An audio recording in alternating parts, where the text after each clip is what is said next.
Hey there, Around the Layout listeners. With advanced previews of upcoming episodes and monthly giveaways, now's the time to become an operating crew member. For just $3 a month, you'll get an exclusive membership sticker, your name listed on the operating crew roster, and automatic entry into our monthly giveaway drawings. Just as important, your financial support keeps all of our episodes from behind paywalls and free of those annoying car insurance commercials you hear on other podcasts. Joining the operating crew is quick and easy. Head to patreon.com/Around the Layout podcast. And if you missed that, you'll find a link on our website, aroundthelayout.com. And thank you for being a listener. Enjoy the show.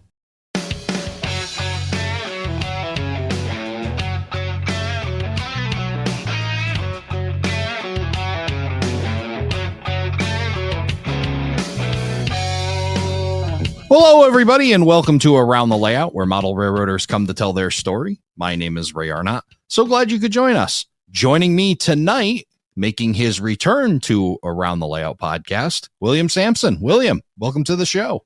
Thank you, Ray. It's good to be back. It's good to have you back. Yeah, I was on my way to Pennsylvania yesterday. As I was heading down there, I fired up the Samson and Sampson episode from Father's Day, and it was really neat to re-listen to that episode when you were interviewed here with your dad. Well, it was interesting it was great to be on, first of all, but it was interesting myself. I did listen to it because there's a lot of stuff that my dad had even shared that, you know, I'd recalled, but it wasn't on the front of mind. And it's kind of neat to be able to go back in time and reflect on some of the journey that he went on. And then also I had my own journey, obviously, starting out with model railroading. But kind of cool. I mean, it's a neat way to capsulate it, put it into a time capsule of sorts, because obviously, you know, like anything, unfortunately, not everybody can be with us forever. But now you've basically been able to record some of my history, and I'll be able to reflect back on that in the future, which is definitely neat. Yeah, that was a lot of fun to do. And again, that, and I hope what happened with other listeners is, you know, just admiring that father-son relationship that you and your dad have, and the ability for both of you to enjoy model railroading together is certainly really cool to share out. Yeah, I think I have a younger son that he's also interested in model railroading. So you're kind of getting almost a 3-generation element at play. But I also feel that for all listeners that are out there, they may have a different relationship with, either whether they're friends, connections with people that are a lot older than us. I had the opportunity to get together with a former dispatcher of the Burlington Northern, as well as the Minneapolis Northfield and Southern. And he also goes back to the M and St. L. And he's 92 years old or 93 years old. And here I am at 43, and you have this opportunity to connect with somebody 50 years older. I mean, you think about the dynamics of this hobby and the interests that are there. It's pretty special. I think that is pretty cool that we can connect on so many different levels just because we have a similar thread to be able to kind of weave through, that being the trains. Oh, for sure. And when it happens with relatives or happens with people that you admire or whatever, just being able to connect with so many different people is one of the beauties of this hobby. But for tonight, Dad gets the night off, and we get to talk to you, and we get to learn from your side of things, your model railroading journey. We did hear some of it, and some of it we'll recover because I think it's important to hear that again. But we're going to get to hear what you're up to, talk a little bit more about the SOO Milwaukee Road YouTube channel. And then you even hinted at a project you've been working on. So we're going to get to talk to you about that and a potential book that you're putting together. So looking forward to hearing about that later on. But as I reflected, and again, listening to that, and, you know, you and I, same age, we kind of going up through, you know, the kind of that same era. And, you talked about, you know, when you were younger, you know, your dad's building your model railroad and you're getting to learn all these great things. But let's talk about when you start to break out on your own, and when does that start happening? Well, I mean, the cliche, obviously, for people is that they went off to college and they ran into girls and cars and all that stuff. But I always kind of kept that rhythm going, whether it was going back home and having the opportunity to work on my dad's GN in 1970. But I finally started out to really begin building my own railroad. I was in an apartment or a place that I had gotten. I was a photographer at the time that was in a studio that had been put into a home, and they split this house in half and put a studio on one side, had a full front office and all that stuff, a parking lot and whatnot. And the back side was an apartment or just living quarters. So I was able to stay there. And within that property, I did start my first railroad. So that would be my first out on my own.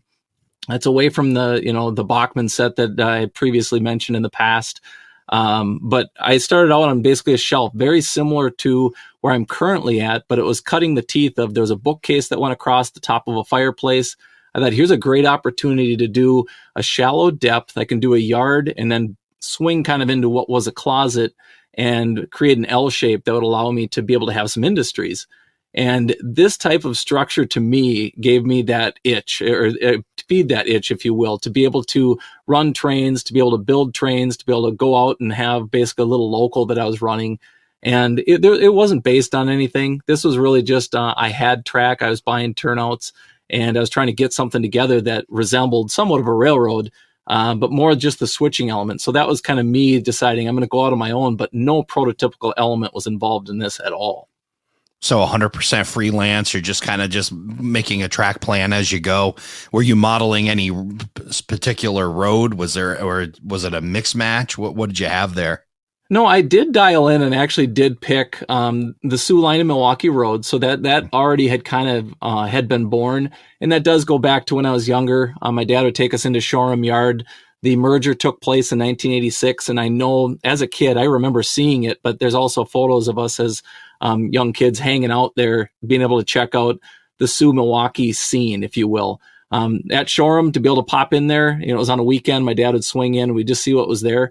So that actually was already kind of festered, and that had started. And I don't know if that just carried over into my early 20s, but that is what I started with. I ended up starting with an Atlas Classics GP9 or GP7 technically. It was number 378, and it ran so smooth. I thought, this seems like a good road to start with. And then the next thing you know, I started into the Athearn Genesis, because that stuff had just started to come out. And that was the yellow box with the MRC, first exposure to sound. And it was not great. I mean, the MRC decoders, I did not know sound at all, and we didn't realize, but I always kind of thought those engines just struggled. So I thought I'd bring them out to my dad's, and I ran them out there. Same type of thing. They would die and then they'd restart, and there's just a constant battle with them. And it kind of turned a sour note on the sound element at that time.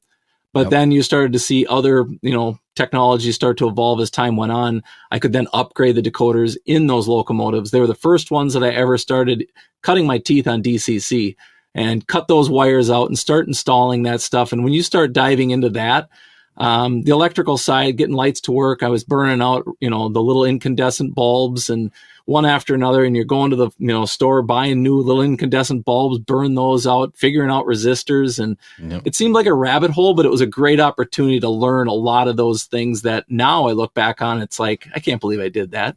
But everybody, I always say, starts at zero. And once I had left home, I had already practiced on a lot of my dad's equipment, but that was all DC. I hadn't seen DCC yet. So that was an element that even in this phase, it was still DC. I hadn't gotten DCC yet. So then once those decoders started coming out, I thought, boy, I can get rid of the MRC decoder and I can start putting in these other types. And I did start out with Digitrax, and Digitrax was a hardwired decoder. It was silent. And I thought, okay, this is what I'm going to kind of go with. And at that point in my modeling career, that's what I was interested in. Weathering really hadn't surfaced, but as it kind of started, I began with just doing washes. And the washes, even on my early modeling, it was not great. It was the only thing I knew, though. I'd use Poly S, just railroad tie brown, a little bit of water. I'd wash the side of the car, let it dry. I'd wash the side of the car, let it dry. And I was just starting this whole process. Now, mind you, my background is in the graphics. I'm a graphic designer by trade, but I do have a Bachelor of Fine Arts degree. And with that, I did learn a lot of the techniques and elements on how to use different mediums. And all of those things now are coming into play once I've started into my own railroad. Because before that, obviously when I was in high school, I was just trying techniques and whatever was at home. That's all I knew. I didn't know anything else. I didn't know that you could try other mediums. So once I start diving into the other stuff that was out there, I mean, it was game over, really, because then now it became, I can just start over, ditch the stuff I had been doing, and begin again. Yeah, and if you recall, if you've listened to the Sampson and Sampson podcast, there was kind of a question of whether or not those projects were greenlighted, but you did a lot of experimentation on your dad's stuff to kind of learn. And we talked about kind of him paying your tuition as you were learning these things. And that's so true. I think as modelers starting out, now I'm fortunate enough to have had, my dad there and him being able to allow me to, or at least give me forgiveness for the stuff that I had done. But he was seeing progress as well. He was seeing SD40-2s being upgraded. He hadn't fully refined into that Great Northern 1970 because he had Burlington Northern SD40-2s. And he had equipment reviews, their equipment guides that would show locomotives, and I'd look at it and say, well, that type of locomotive had that type of beacon, it had that type of horn. Now let's go put those things on those units. Well, then he was getting locomotives that were getting upgraded. Now I do remember when we had started out in the flea market world, he'd be like, I'm selling these. Be like, yeah, that's fine. Not much we can do about it. If we're going to stick with an era, that stuff had to go. But at the same time, those are the things that I was learning on, as well as seeing what other modelers were doing and seeing their models thinking, oh, that's cool. You can do that. You can custom paint that. You can do these things. And then I started cutting my teeth on those, obviously as a younger modeler, but that all benefited. That was an education coming into the stuff that I was doing in my early 20s. Yeah, so early 20s, the internet does exist at that point, and we're able to get some information. And it's certainly not refined as it is in 2023, and the huge plethora of information that we're able to get now. But what were some of your early influences as you're starting to get into that? I mean, you talked about you have an education in fine arts, but was there other influences into the weathering? Well, aspect? I look at a lot of the, model railroader has obviously existed, and so many people say it was Tony Custer, and there's a lot of influences that were taking place, McClellan and the big names that so many people they mention a reference. I wasn't there. I didn't see that type of stuff as my, the Gory and Defeated. That wasn't on my radar. It becomes a little bit more dated. I did look at the magazines, and I did see a lot of those those layouts, because I know I saw the VNO on the cover, and I remember seeing, magazines and thinking, oh, that's cool. But I had no idea that it was, this was all freelance and it was all a made up world. I didn't know that type of world existed. But to answer your question in terms of influences, I think my biggest influence, and it's an obvious one, was my dad growing up. But then in our community of modelers that we have here in the Twin Cities, my dad had mentioned Gary Friesman. He's a huge influence on our operations, because he kind of got us into operating. But I would say that collectively, it's our Bob Rivard, who's here in the Twin Cities as SOO line modeler. I used to see his stuff at this Northtown train show. We had a mall that would have these guys come in, and they'd have railroad set up, or they'd have models on display. And when I'd see Bob's work, I always thought, wow, that is just cool. And so many people looked at his work and they're like, well, he modeled SOO line, and SOO line is white and red. Oh, they're just too dirty. They look too dirty. They're all messy, and they're all covered in soot. Well, then Bob would just go, no, here's the photo. And he'd have a real photo sitting there, and he'd look at it and be like, yeah, okay, they were pretty dirty.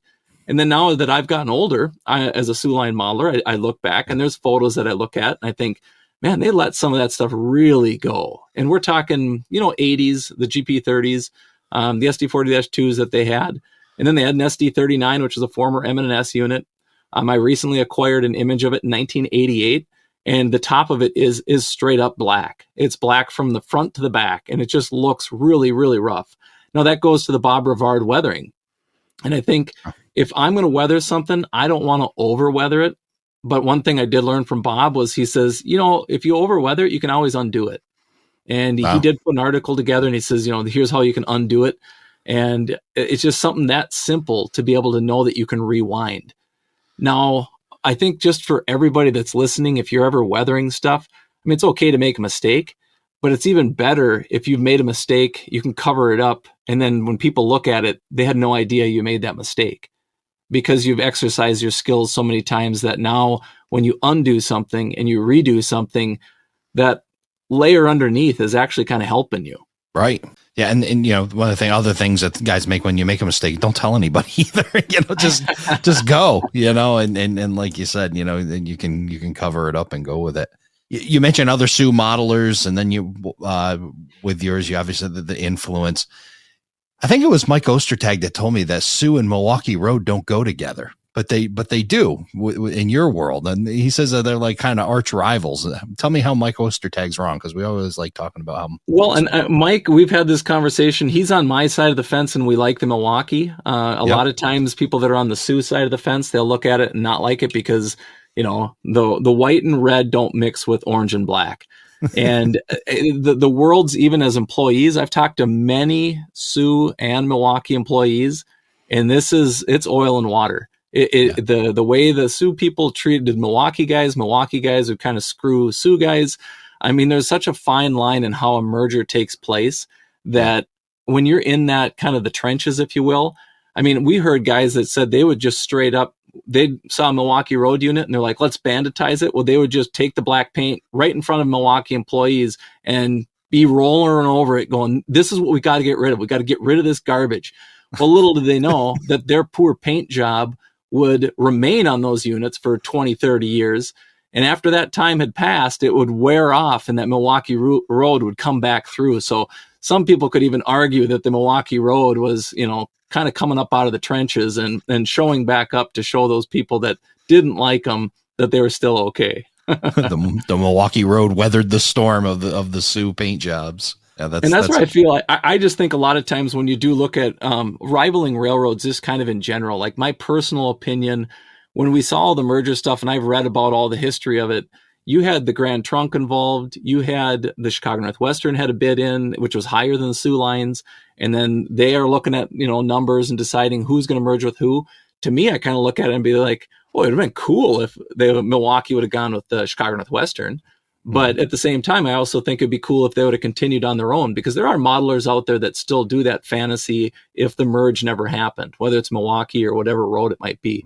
But those type of elements and conversations that are had, I mean, I know there's a lot more probably political stuff involved underneath the wrapper, but as a modeler's perspective, I mean, it's always kind of fun to rib one another. I'm on that fence because I've merged both of the worlds. I like them both. I don't like banditizing necessarily because it happens in 86 or 87, but I can acknowledge at the same time that this railroad bought that railroad. But I like the fact that you can bring all those locomotives together in one spot. Yeah, and like you said, these were all things that you were seeing as a kid, and you're able to kind of keep those memories of what era are you modeling? It's like 80, 86, 87. Am I right with that? I'm 85, 86. So the merger happened January of 86, and that's where the cutoff is. But I float that line. A little bit of 85 because you started to see some of the influences. But as soon as, January 1st took place, that's when the SOO said, we've got you. And they also sucked up what was the Minneapolis, Northfield, and Southern, and they started painting over that stuff not too long after. Before you get into the railroad, I mean, you were, we're talking 5, 6, 7 years old at the era that you're modeling. Talk about the research that you've done into this, because I'm sure you've done obviously for what that it's been a ton. Talk about that process. Well, I mean, a lot of the books and stuff that are out there are very beneficial in the fact that, they preserve the past. I mean, you get a chance to look back and say, you grab a volume of whatever book that it might be, because it's ranging. I think in my SOO line books, they cover from 1960s all the way up into the, 2000s. But you can grab that niche. And what I find is if you can at least get in that lane, and I search and I seek out as much information as I can on that 1985, 86 window, just because then when I weather something, find a photo as close to that year as I can. So the car might have been built in 64. It still existed in 85 or 86. And now I go in and I dig and I find that photo and I start weathering to match that photo, because that car would then show that age. If it's a 1983 built car, it shouldn't look like the 1974 built model. I mean, that's the way I look at things. Right. And yeah, Bob is the influence, at least on me, Bob Rivard, and the fact that he started going after year-specific photos. And then when it comes down to trying to find that information, I find a lot of times if you either go to a historical society or start to try to dial into specifics to get information on a particular car or locomotive, they've got information that goes beyond anything you'd even try to, scratch up. One example would be an AFE, which is basically an accounting file. It's the authority for expenditure. And this is just a document that will tell you when it was built, maybe if it was wrecked, if they serviced it, any information that you can see on that particular car. as you extract all that information out and you start applying it to your locomotive or freight car, you can look at it and say, oh, that AFE says that they put that horn on this particular date in 1978. Okay, so it's good for me in 85. But the guy modeled in 1976, no, sorry, they didn't have that particular horn. Now we're really getting into what I think is the nitty gritty of the details. But that stuff to me is what I think is interesting. I think that research is interesting. I know you mentioned you had gone to Pennsylvania and when you were kind of bebopping along back and forth for work, you were rail fanning along the way. The fact that you take those photos, that you preserve that era of time, because nobody took the photos, at that particular time of the train that you saw. You save that stuff in 20 years. The next thing you know, people look at it and be like, oh, it's a Ray or Not photo.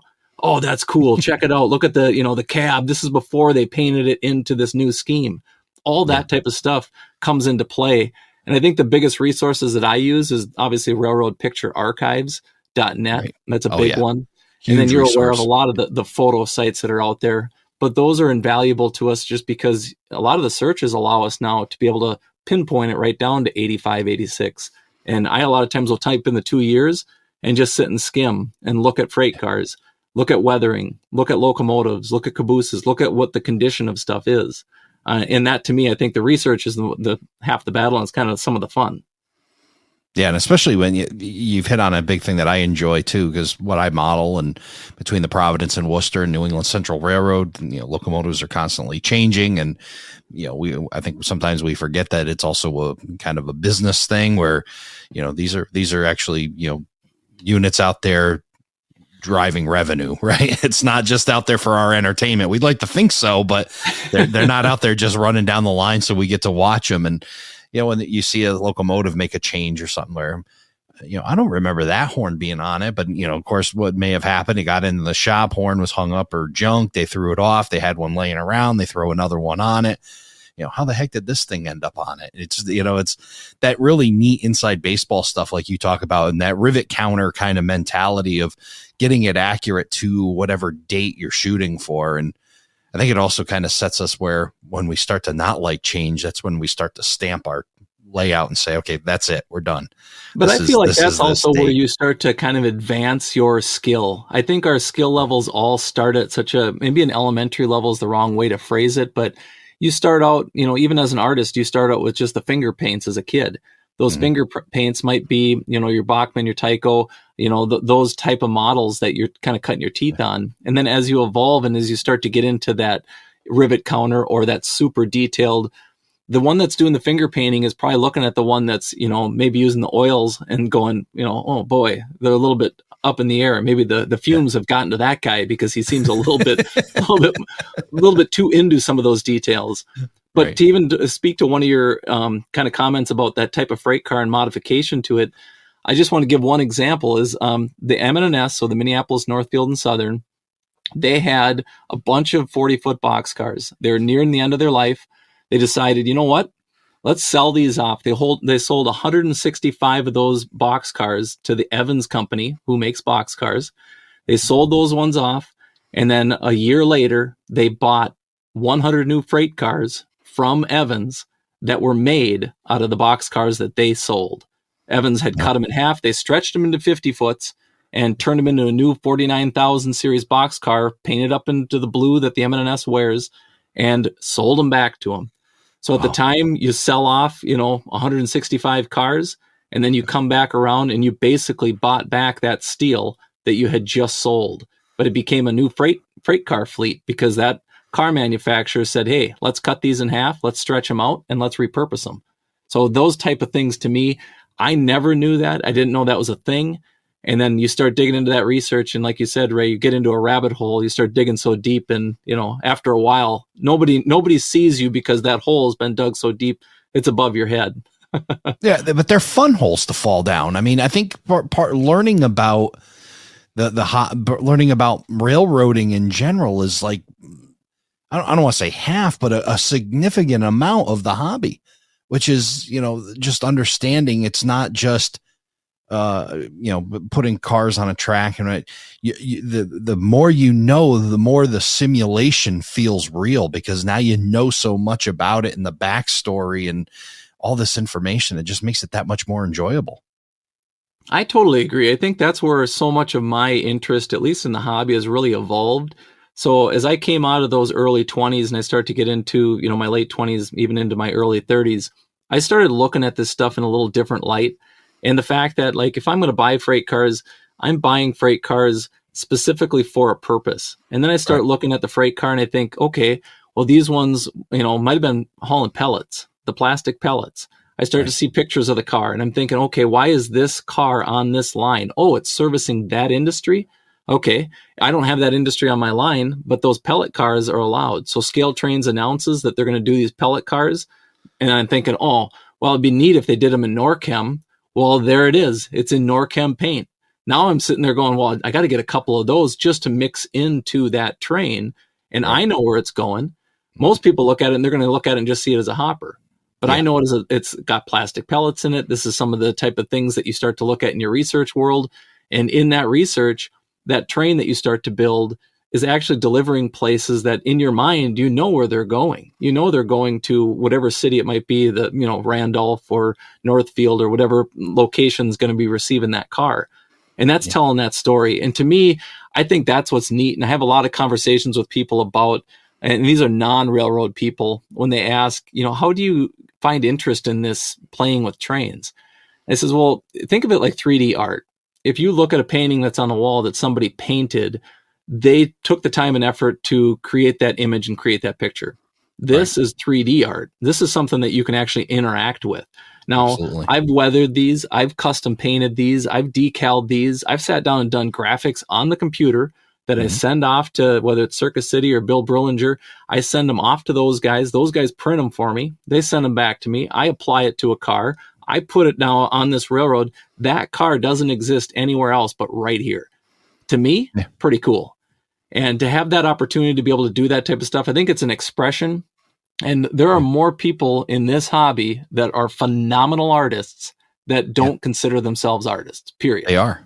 They just think of themselves as a guy running trains. Yeah, no more than they're modeling a covered hopper that ran in a certain era, and you're doing that work versus somebody that's molding clay into a person that they're modeling. It's like it's all in the same. You're modeling that thing. That's exactly what we're doing. It is art, and it's capturing history too, which is also very cool. Like I love the analogy you came up with, the finger painting to whatever, and it really is. It's a progression of your model railroading journey of learning of, okay, you start very young. Okay, that's a train, that's a locomotive, those are cars. Now it's a covered hopper. Now it's a, it's a, model and type and road name and manufacturer and era and all these details that just start to fill in, where it starts to build a divider of and really get you educated as to what these things are. And you really, it's to me really amazing that it becomes a hobby into itself and that intricate detail. But here's where you made a really good point there, in the fact that when you talk about an actual model type, and this is where I feel like looking at hoppers, I never knew. We saw hoppers coming out, and we saw, Scale Trains comes out. They announced a hopper. And my dad and I used to joke. We'd be like, oh, great, another PS 4750, just what we need. And we would always think that that's what it was. But at the same time, they weren't just hoppers. It was a 4427. It was a 4780. I didn't realize that they were creating all these separate types of cars because I hadn't coached myself up or even learned that portion yet. And once I started getting down that rabbit hole, now I look back and I think, oh, they did a 4780. That's cool. I can custom paint and now do this car. Where you got to get to that point. And I think there's always that fine line of, once you're standing at a flea market or you're talking to a friend of yours and then somebody else that doesn't know any of the hopper knowledge because they haven't gotten there quite yet. They may eventually, but they haven't quite gotten there yet. And you're like, well, check out this one here. This 4427 is a high side. This is a 4427 with a low side. So high hip, low hip. This is a Mike Ostertag reference. He pointed that out to us. That became a rabbit hole because now I look at it and I'm like, oh, Tangent did this one here. They've got the high side. It was a Proto 2000 cars. Those ones, they did a low hip. So now you've got two different cars. They're both 47 or 4427s. And as you ramble on about all these numbers and stuff, most people are just glazed over and have fallen asleep, like possibly some of the listeners, but we'll just say, wake up. We'll throw that in the middle of this just in case. There we go. Yeah, startle some of you. But No, it can get boring, but it is a lot of fun, right? Right.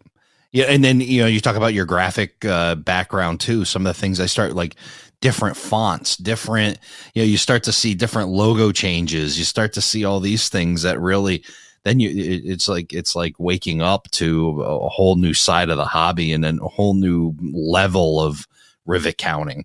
You don't want to become too annoying, but it's hard when you know. And when you know and you've learned this stuff, you start to see it more and more and more. So, and then you can drive yourself bonkers with it too.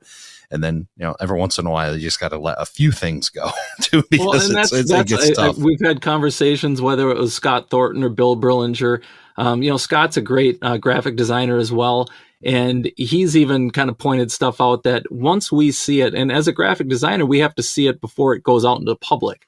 Right. There's a very well-known, anybody wants to type in on their Google box, put in the Woodbury Water Tower, which is Woodbury, Minnesota. You can look at the word Woodbury and see that they've created a graphic that looks like a tree that is made out of the D and the B of Woodbury. Mm-hmm. Well, it looks an awful lot like, a phallic symbol going into something else when you start to look at it through that lens. Yeah. And people don't always necessarily see things that way. But as a graphic designer, we start looking at stuff and thinking, as much as our mind might be in the gutter, we don't want to plaster it up on a big water tower and then say, Woodbury. And that sexual innuendo is kind of painted in the name of the town, So I know there's a lot of layers there on that, Ray, but circling this around is the amount of detail and effort that goes into the graphics that the manufacturers do. David at Tangent, he does such a great job on the different fonts, the different typefaces, the accuracies, right down to he put the number on their hopper cars. It was a 4750. It was a Minneapolis, Northfield, and Southern, and it's actually on the coupler shank box. So is that the gearbox, or they call that the draft gearbox? I'm not overly technical on that portion. But he has the number of the freight car is on the side of it, just like the prototype. That's awesome. I says, you look at this type of stuff and someone says, well, I can't believe that it's going to be $50 for a freight car. Yeah. If you knew the research and effort that went into it, I have absolutely no problem at that level, because he's custom painted it. He has put on the placard. He's gotten the lettering right. And I do understand when some guys get a little bit excited about some of those details that might have been missed. But at the same time, man, I think some of the best modelers are overseas putting all those separate grabs on, because if you ever put together a Tangent kit, it's not for the faint of heart. There's so many pieces and parts there that's $50 is actually reasonable in the market, in my opinion. Oh, I agree. And then just the amount of the level of detailing that you can get now and how much it satisfies all that. I want to get back to the layout here, because we're talking about all these details, but now we got to put them into action. So I think we left off somewhere in your mid-20s. We were talking about all these details. You're doing some weathering, and you've got this railroad that you're putting some track down on. But so I end up that layout itself ends up coming down when I move out. So let's give ourselves a timeline here. I come out of college in 2004. And I get into this place about 2005, and I'm there until about 2009. And at 2009, I ended up purchasing a home. I ended up getting married then in 2010. And at that point, I'm obviously eyeing up a basement or a home that has, enough space to be able to put in a railroad and do all the stuff that you want to do. But with a blank canvas like that, you still have to finish the rest of the house. I mean, there's other projects and painting and things that have to take place. Mm-hmm. So what I started to do is actually develop, and I took the original bench work that I had out of the old place, which was just a top, mind you. Remember, they're running across the top of a bookcase and went over the top of a fireplace.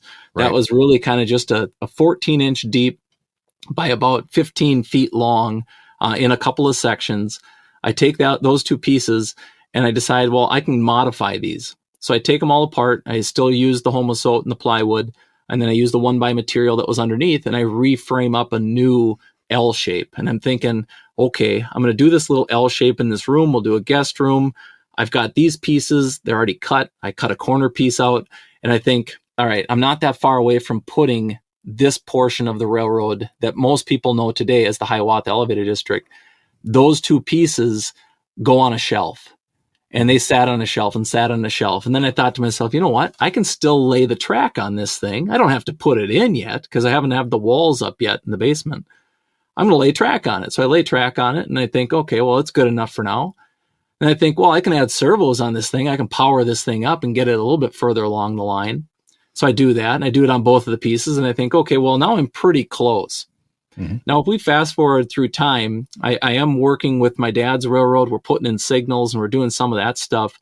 And while we work through that process, I think to myself, I can make what I'm doing more efficient by editing while doing stuff at my dad. So while he's, putting in servos and we're replacing some of the old coil switch machines, I'm going to servos. I'm thinking, okay, this is kind of cool. This Tam Valley's got these products out that can drive multiple servos. I see them at the local club here, which is the North Metro Club. They've got them installed. And they're like, well, they're going to develop this thing called an octacoder, which can run 8 servos. And at that time, and technology is obviously advancing, my mind is blown. I'm thinking, I can do 8? I've got 8 on each section of my railroad. I need 2 octacoders. Boom. I got everything all done there. It can be push button controlled or it can be ran by the throttle. Mm-hmm. As that evolution of technology is happening, my railroad's getting better by me not building it. Yeah. So it pays the weight. And I'm thinking, it must have helped too that you're kind of the itch is being scratched a bit by working on your dad's as well. That kind of helped you hold you off a bit, didn't it? Well, that, and we had the point of operations on my dad had stalled because we had turnouts that were not throwing or were derailing in hidden staging areas. He's like, well, I'm not going to run a session if we're going to have problems. We got to get rid of those problems. Well, then once we started seeing that stuff come out, I'm like, an octacoder. So then now, even still to this day, if there's ever expansion or contraction or something happens on a turnout, which we've not had in a long time, just plug in the control module. It's fairly straightforward. There's a little control keypad that lets you point move the points just microscopically to get them tighter to the rail. And at that point, that totally changed the way any issues that we had were starting to go away. So now we're able to get in and out of the hutch line. We're starting to get, use the siding at Delano where we hadn't been. Instead of avoiding those issues, we're starting to check off the boxes saying we got these things fixed. Well, it's being fixed because of that technology. Because before it was bend that little spring a little bit more so that coil throws it a little bit harder. Right. And before you know it, you bend that thing back and forth enough that, copper wire, whatever you might be using, eventually is going to snap. Right. So as I end up moving forward then too, on the next portion of my railroad, that was then going to become finish the basement. So I end up finishing the basement. I finished the main area and I start to look at it. And originally I was going to leave an unfinished ceiling. And then I was going to have just a bare floor. It was going to be just concrete and paint the concrete. But then at the same time, I thought, you know what? If I'm going to have a railroad, I don't want a bare ceiling. So in that guest room, I ended up putting in drywall and I finished the entire room off. And I think I don't want just a painted concrete floor. I'm going to put in just that tile. So I end up putting tile in there. And I think, well, instead of just having the tile in this one room, I'm going to run it all the way through into the other main room, which is also where a larger portion of the layout was planned to go. Right. Once I did that, I thought, well, geez, I might as well go down the hallway. Yeah. So now I tile down the hallway up to the carpeted portion where the TV area is located. So I think to myself, I've got a crew lounge. I've got my office. I've got some staging that's off in the side in the utility room. And now I've got a guest room that has this area where an L shape can go. Mm-hmm. Now, that goes back to, we said 2009, I move into the place. I get married in 2010. This isn't until Tom Klomoski comes along, who's been on the podcast. He comes along and says, you know what? I'm writing a book. Can you show us the process and the stages that you're using to be able to get through your railroad? I says, yeah, I suppose. So if that wasn't the best, probably kick in the pants that I've ever had, Tom having me do that allowed me then to take the pieces I had, put them into place. I have to put bookcases underneath, very similar to my first railroad. I decided, you know what? I didn't like it when the bookcase went straight down. So my bookcases actually are raked back at about a 15-degree angle. So the operator can walk up to it. I can still put stuff on display underneath. I can put books and baseballs and, that type of stuff below. And that allows me then to be able to have a space that aesthetically looks nice. And it isn't just a bunch of legs and or stuff stuffed underneath. It all kind of runs together and has kind of a purpose to it. So that then brings me into around 2019. That's where Tom kind of got me moving into it. And then 2019 it rolled around, and I thought, you know what? I've got to do a little bit more than just put all this stuff all together. I'm going to document the stuff kind of as I go along. Right. And the original idea was I recorded some of my weathering techniques. I thought I'd just record them and share them with my dad, because he'd ask, how do you weather a freight car truck? And it's a very simple little 5-minute video. And I weather it, and I throw it onto YouTube, and I said, here, this is how you can weather it. If you ever forget, you can look this video up.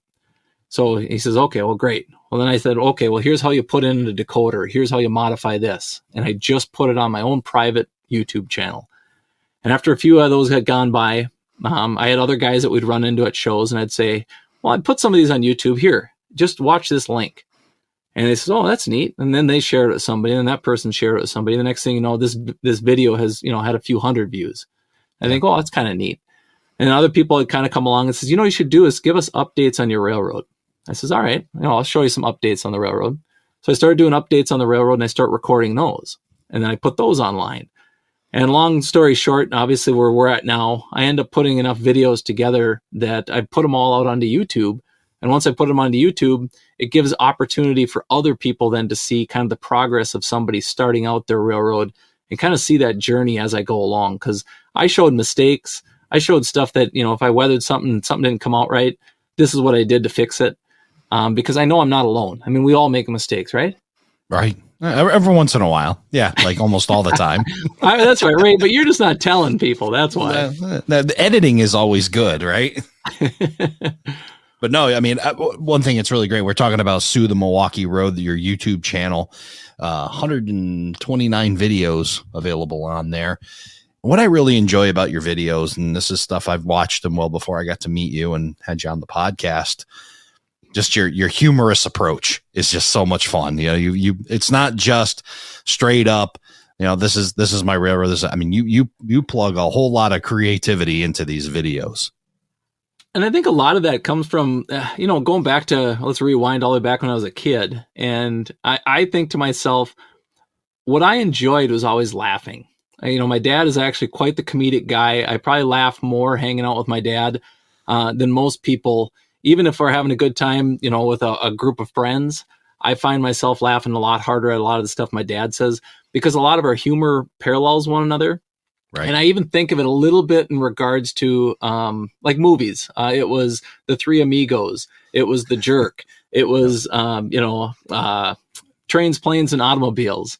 I said, I laugh so hard at some of those type of things and the quotes that come out of it. It reminds me of the John Candy scene with Steve Martin, where they're in the hotel room and they show the pan is slowly across the room and they show John Candy. Well, he's actually snuggled up with Steve Martin and kind of kisses him on the cheek. And then he kind of does that. They both kind of become aware of it. And at one point, Steve Martin, says, "Why did you kiss me on the face?" And he's kind of gets a little started and he goes, "Where's your other hand?" And he's like, "Between two pillows." "Those aren't pillows." And they get up and they kind of jump around. There's like, "Ooh, how about them bears?" That type of stuff to me as a kid, I thought that was hysterical comedy. Yeah.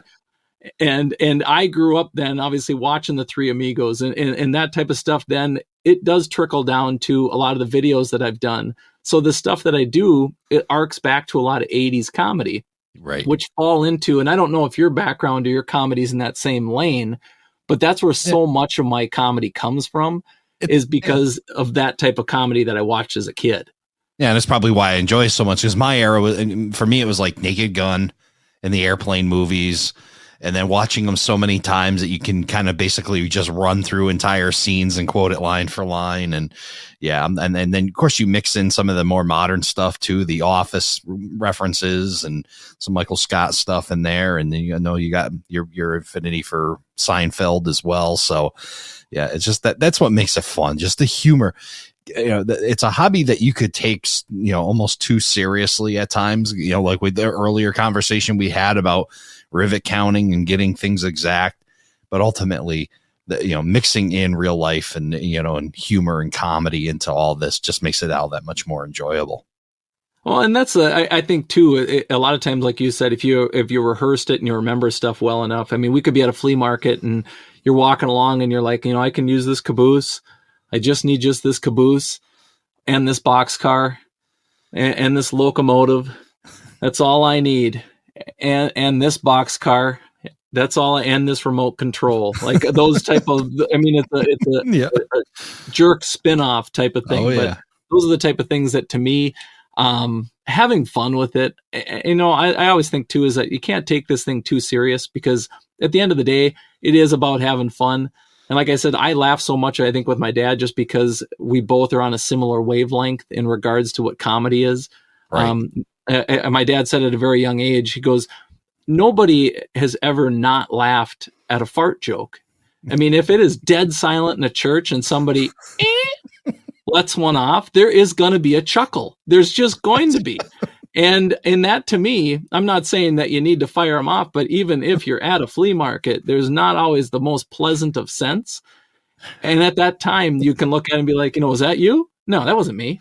Was that you? No, that wasn't me. That was that guy. But you can laugh about it. You can have fun with it. And I think that's what the most important thing is being able to kind of enjoy one another's company and also enjoy the hobby. Yeah, that's certainly an important part. I've got a couple of friends that are just like that, and even the guy that was helping me build my layout. Just the that's where the memories come from. The non-railroad related conversations we would have down there, and just getting him wound up and getting him laughing, and before we're well off the rails down the ditch, and just way over and in the weeds, and just having a great time and laughing it up. And they'll certainly cement those memories for sure. And I think that's where taking it too serious is where it starts to become, kind of boring. And sometimes there are tense. We've operated at railroads where it can get pretty intense, or there are certain individuals that you just don't necessarily jive with, just because personalities might be a little different. They don't think you're funny. They don't think the one-liners. They don't maybe even get any of the jokes.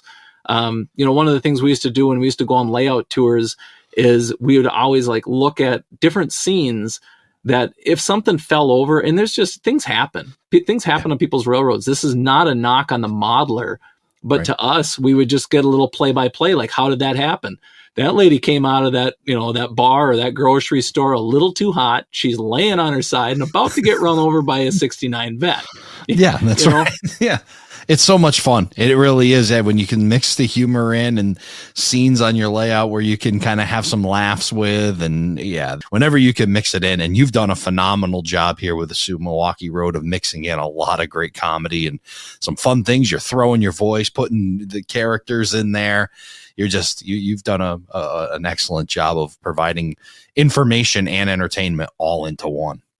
Well, thank you. I appreciate that. And again, I think so much of it does come from the environment that we're in, I think, as modelers. I mean, the curmudgeon was born, who is a character at the end of the SOO Milwaukee Road series that basically rants for 30 seconds. And it's so, it's the stuff I hear. It's the stuff that, if I'm modeling with my dad and he points something out, it can be just a little minute comment. The next thing you know, that then becomes a segment. And then other modelers start to go, I've had that too. That's the same thing. It's like the coupler trip pin, where people look at the coupler trip pin. I'll give you a quick curmudgeon on it. But he goes, I tell you right now, you got that trip pin that's hanging down. It's hanging down like this big, huge hose. It looks like it's a big, huge fire hose hanging between the cars. And then you run over this big, here, black slab of what looks like probably asphalt, but they call it a magnet. And those hoses swing apart and they automatically uncouple. I've never seen a real freight car uncouple like that. It's not realistic. And that's the curmudgeon's gripe of the pod. That type of stuff is in my head going all the time. That's great. I look at that type of stuff and you think, okay, I like the magnets, and I do like the KD couplers, because we can run our railroads usually using just those magnets and those couplers. Oh, yeah. A lot of people don't like them. They're like, we cut them off. I'm like, I buy a freight car from you and I have to swap the couplers because you cut the trip pins off, and it's a very usable thing. It's very relatable, but the curmudgeons of the world, they don't like it. They don't like the trip pin. It doesn't look realistic. It's a big, huge hose hanging there. Yeah. But for me in operations, I love it. I think they're great. I think the magnets are good. I do utilize them. I use them. But I also like looking at the model and then switching my railroad without people's hands coming into the scene. Yeah. We always refer to the big hand that comes in. It's the hands of God. Yes. Come down and re-rail a car or do something of that nature. But right. Those are the type of things that from a comedy standpoint, I like integrating into the episodes.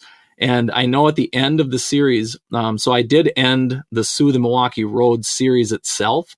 And a lot of people have asked me why I ended it.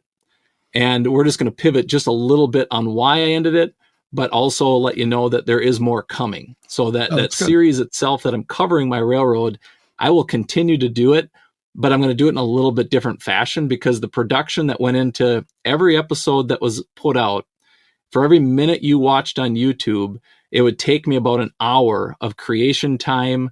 And, that's the production, the editing, the video, like all the stuff that went into it. And if it was a 20-minute long video, that meant that was 20 hours ish of time to create that episode. Right. And I'd think to myself, I'm like, I can't do this. This is just, it's a little overwhelming. I was able to get out ahead of myself. Usually I could get out 3-4 weeks. But if I knew a season was going to start, I would already have 3 or 4 episodes in the can that told me then, okay, I've got those behind me. Now I got to keep working on these and I got to get them done. And usually when I get almost to that 9th or 10th episode, I do 10 episodes in a season. By the time I got to that 9th or 10th one, I was usually recording that week and then editing and putting it all together and then uploading. And then Thursday night, I'd try to get it all up and launched and ready to go by Friday morning. It would drop usually at noon on Fridays. So that whole process that was taking place started to get a little bit cumbersome. But the thing that was holding me up a little bit, and as Ray kind of hinted at in the intro, is that a book that was in the process of being made, 4.5 years I've spent putting together a book. And 4.5 years of research, of gathering images, and all the stuff that we even kind of just talked about, all of that is being compiled into one book. And I think it's worth it. It's actually gotten so much information into it now that there's a very good possibility I might split the thing into 2. Wow. And of all people that have heard that, Ray is the first person that's verbally hearing that at this moment, because it was going to just be 1. I'm not saying it's going to be 2, but there's a very good possibility that it is because there's so much content that's already been compiled to create that. I think we should insert here a clip that says "Around the Layout exclusive." I think that would be good. That'd be an exclusive for us. You got to have your sound effect in the background, right? Around the Layout exclusive. Yeah. You do the voice better than I just have one voice. It's my voice, but you do the voices. But yeah, that's fantastic. So tell us about this book, because this is, talking about what you're covering in this book or series of books that you're planning here. So what it originally started out as, and I mentioned a little bit earlier about the Minneapolis, Northfield, and Southern. It's a small railroad here in the Twin Cities. They don't cover a ton of track. Their locomotive roster is very small. They had 2 SD39s, they had 2 SW1500s, and then they had a handful of SW1200s. And then they had their freight car fleet, and then they had a small number of cabooses. And I looked at this and I thought, you know what? Somebody's got to be able to compile at least a roster or record of these. And a few people have reached out and said, I've got information, I've got some pictures, I've got a few items. And I says, well, can we put a book together? Let's get something together. I was having a hard time getting that information and trying to get people to, turn over images. But thankfully, there's a couple of guys here locally in the cities that turned over their collections of the M&NS. And those individuals, one of them was Greg Smith. Another one was John Hill, who has since passed away. But since he had basically said, nobody wants to print these, do whatever you want with them. Wow. And this is John Hill's, that was his quote. I says, John, you got to be kidding me. I says, nobody took these pictures. Like, I can't find stuff on these particular cars. I continue to dig. So over 4.5 years, I've sat and compiled all the images that I possibly could. And then a gentleman, Graham Stockfield, out of Australia, he reached out after being in the Twin Cities. He went to the St. Louis the Soo Line Historical Society. And at the Soo Line Historical Society, he ended up copying these AFEs. And those AFEs are those Authority for Expenditure reports I was talking about. It's basically an accountant's log of information. He scanned a number of documents. He sent them over to me, and I started going through these things. I said, man, Graham hit a home run there, because that restarted all the information on the book that I had done. I had this whole book, 152 pages, had it all, for the most part, considered done and together, but it didn't have all the images I was looking for. Right. Well, thanks to Graham, I started going through and I rewrote every single page, new captions, new information. Wow. And the thing just started to like spiral, because other guys start coming out and they're like, well, hey, if you're doing that, I've got a few pictures. You might not be interested, but I'll show them to you. So a few guys shared a few images. I was getting images off the internet. And then finally I got to a point where I started reaching out to those photographers that I was getting the images from and said, can I use these? Can I use these in print? And they're like, yeah, if you can find use for them. I'm like, I can find use for them. Just let's get down all the information that we can. I get this stuff together. And then it started to go to, well, how much do I cover? I originally was going 1918 to 1995. And I was doing 95 because that's when the SOO line and the CP finally kind of get sucked up together too. I think that's a good window. That covers this whole swath of this information. I couldn't find anything pre-1950.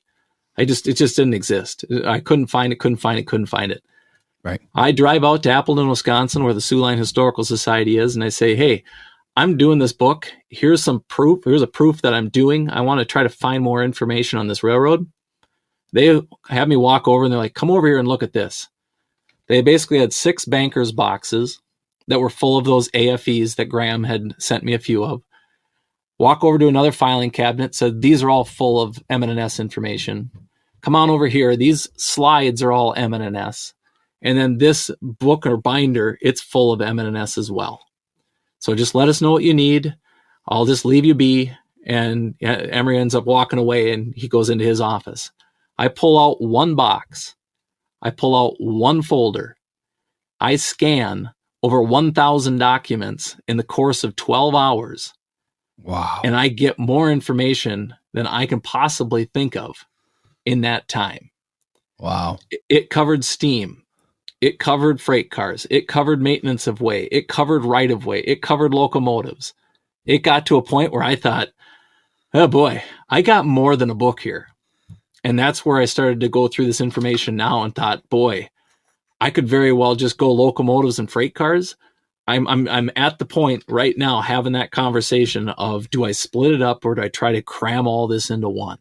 When you saw all that information, were you elated, or did you have like mixed feelings of almost like, this is so awesome to find, but oh my God, look at all the work that I got to do now because it's hard to walk away from all that information you've landed on. Right. And I was in a mixed bag, because when I first saw and they showed me where the stuff was, I thought, I'm just going to go after locomotives and freight cars. That's all I'm going to do. Graham had done a very similar attempt at that, and he was doing, I think he had 1972 all the way back to 1965. So he kind of covered me in that window. I thought, I need 72 to 85. That's what I'm going to shoot for. Right. I started in 72 and I barely got to 73. Because to your point, when I started pulling that information out, they started covering vehicles, leases. So when they bought a car, they sold a vehicle, flyers and pamphlets on trailers that they bought or owned. This is stuff I didn't even know existed. Now I've got documentation of it. I've got photos of it. I said, this information is going beyond where I was originally going to try to run with it.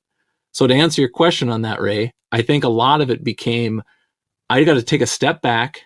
I already hit the reset button once. I'm not going to hit the reset button twice, but I am going to think about how I'm approaching this content that I'm now rewriting. Right. As I've done that, I've opened it up a little bit and I said, okay, so they had 3 or 4 PS 4000 hoppers. Tangent did them. They did them in the M&S paint.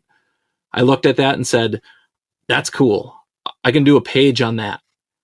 Well, no, because actually the 603 was wrecked in the late 1960s, early 1970s. That one got wrecked, so now they only have 3. There's speculation that the 603 actually became the 600. That speculation was wiped out after I started looking through the AFEs and found that they ordered 2 in 1964 and they ordered 2 in 1965. So now we know they had 4. this information started to solidify. Now I'm getting rid of anybody that's questioning, oh, that air slide that they had, that was 2 air slides that were wrecked in a wreck. They put them together and made that one. Yeah. I look at it and I'm like, nope, that's the 9000. That particular one, they only had one of them. But that one car was a Chicago Northwestern car that was wrecked. The Chicago Northwestern charged them $8,000 for that car. Wow. They kept it. They fixed the damage on it. They painted it yellow. They put M&S on the side, and that is the car. We can tell you definitively which car it was, what car was wrecked, and how it became what it is. And it's not hearsay. It's not, this is how this car came about. This is their AFE records with their accountants that said, this is what we paid for it. This is the car that had it happen. And this is factual. Amazing. So all that stuff to me, that's fun, right? We talked about that with the research and the modeling, but this for the book side is phenomenal. That beautiful inside baseball stuff. That's just so much fun to learn for sure. Well, and that's also too, I think captions, I look through a lot of books. I have a number of them on my shelf that I look at and I think, where is that? Or why is that? Or what is this? Or what color is that? Right.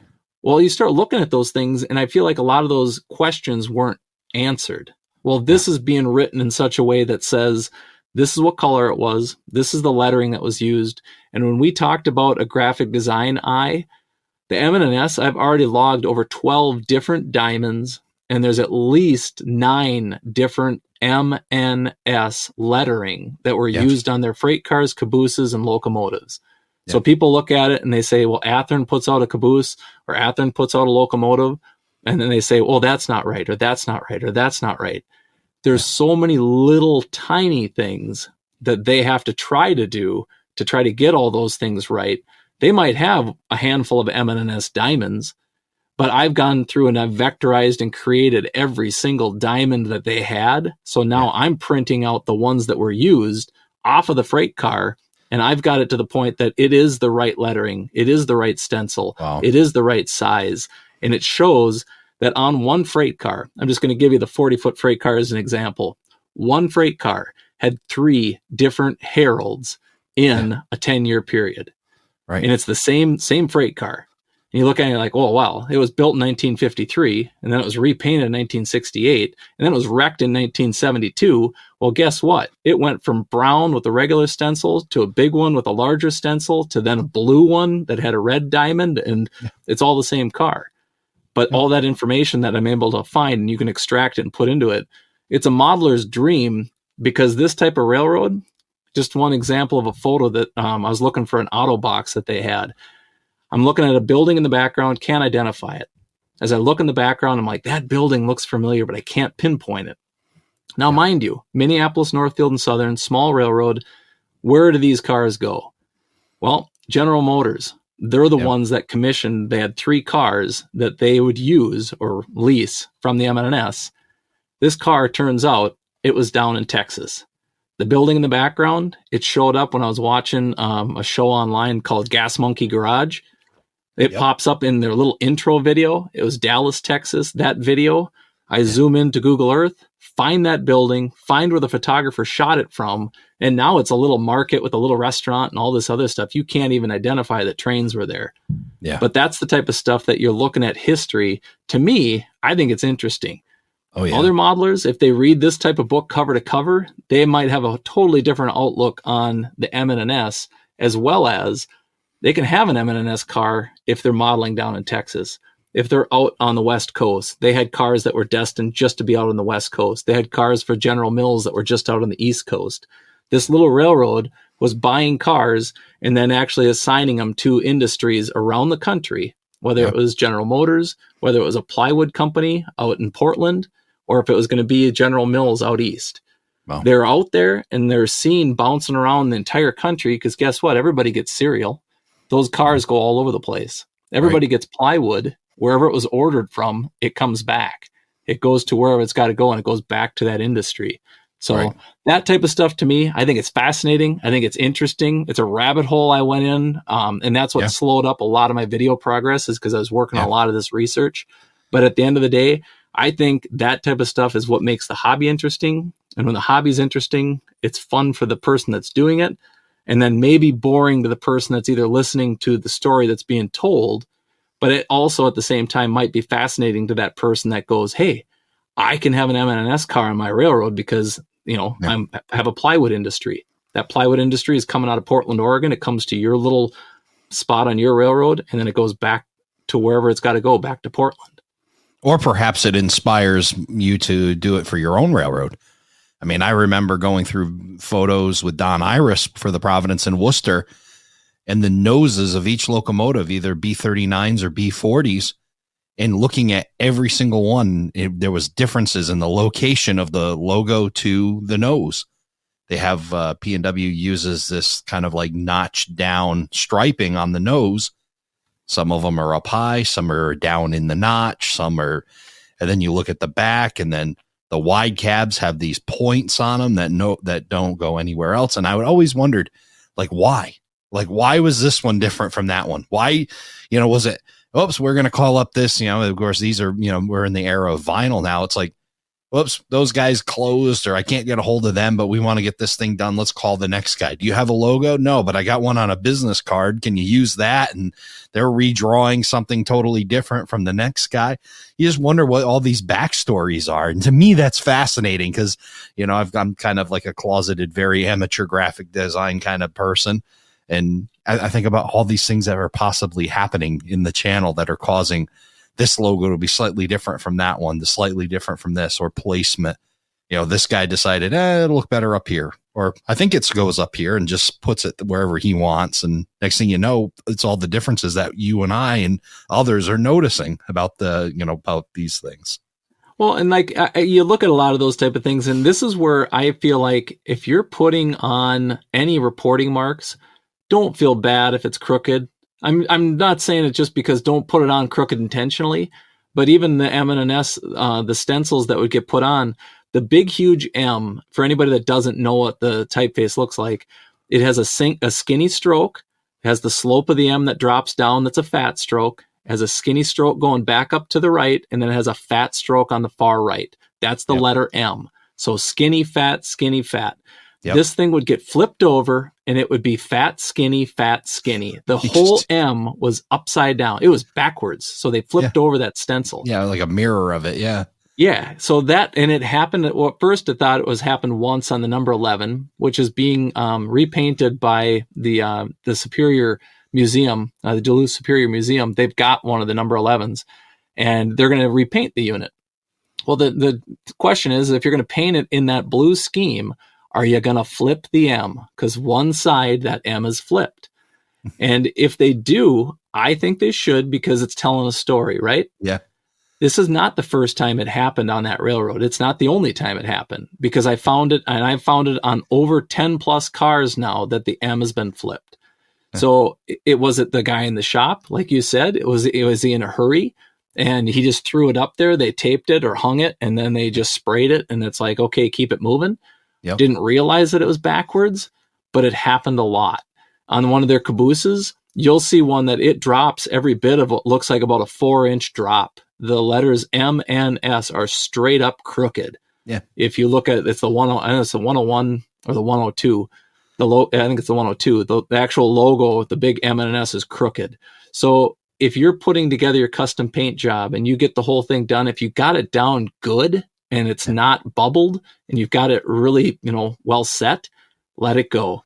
It's okay. And if you're doing it, I'm doing it to the prototype. So I did a lot of these letters, and they're not perfectly cut because a guy cut out those letter S's out of, whether it was out of metal or if it was out of that kind of nylon, or what is it, kind of a styrene type material. Because I've seen some of the original stencils.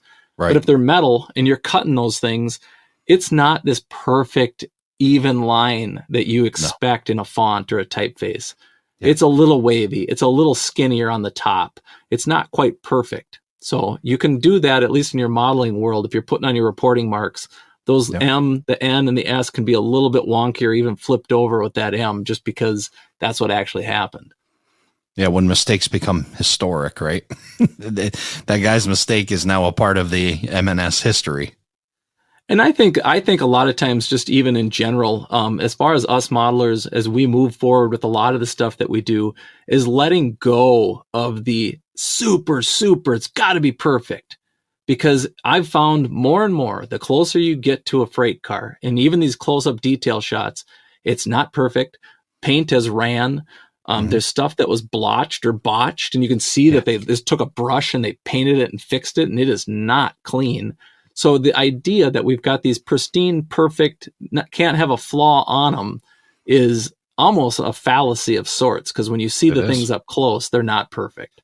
No, they're not painting Ferraris or Porsches. It's not going to be perfect. And mistakes become part of the reality. And that's where I've gotten myself to now. I know on my modeling front, I'm in the operation phase, which means I'm not working on the railroad itself so much, because the railroad currently to this day is running to be operable. So I want to try to get rid of all kinks. I don't want freight cars derailing. I want to make sure all that stuff is working really well before I start diving into cement and stuff in place.